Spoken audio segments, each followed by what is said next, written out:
बहुत समय पहले एक घने जंगल में एक बड़ा और ताकतवर भालू रहता था। उसका शरीर तो बड़ा था, लेकिन दिमाग बहुत छोटा, यानी थोड़ा मूर्ख था। जंगल के सभी जानवर उससे डरते भी थे और उसका मजाक भी उड़ाते थे। भालू को शहद बहुत पसंद था। एक दिन उसने देखा कि पेड़ पर मधुमक्खियों का छत्ता लटका है। उसने सोचा, मैं शहद खाऊंगा और मजे करूंगा। लेकिन जैसे ही उसने छत्ता तोड़ा, ढेर सारी मधुमक्खियां निकल आईं और भालू पर टूट पड़ी। भालू चीखते हुए भागा, आह! ओह! बचाओ! पूरा जंगल उसकी हालत देखकर हंस पड़ा। एक दिन भालू शिकार ढूंढ रहा था। तभी लोमड़ी ने उसे देखा और शरारत की सोची। लोमड़ी बोली, भालू भैया, उस पहाड़ी के ऊपर सोने के आम का पेड़ है। अगर आप चाहो तो सब आम आपके। भालू बिना सोचे समझे पहाड़ी पर चढ़ गया, लेकिन वहां तो कांटे भरे झाड़ ही झाड़ थे।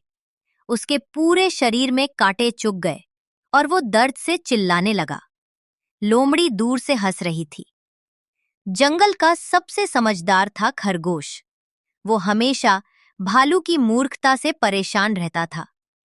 एक दिन उसने सोचा, अगर भालू को सबक न सिखाया तो ये हमेशा हमें परेशान करेगा। खरगोश ने भालू से कहा, भालू भैया, मैंने सुना है कि नदी के उस पार एक गुफा में सोने चांदी का खजाना है। अगर आप चलो तो हम दोनों बांट लेंगे। भालू तो खजाने के नाम पर पागल हो गया। वो तुरंत खरगोश को अपनी पीठ पर बिठाकर नदी पार करने निकल पड़ा। नदी बहुत गहरी थी। भालू ने जैसे तैसे तैरकर खरगोश को पार पहुंचाया, लेकिन जैसे ही भालू नदी से बाहर निकला, खरगोश हंस पड़ा।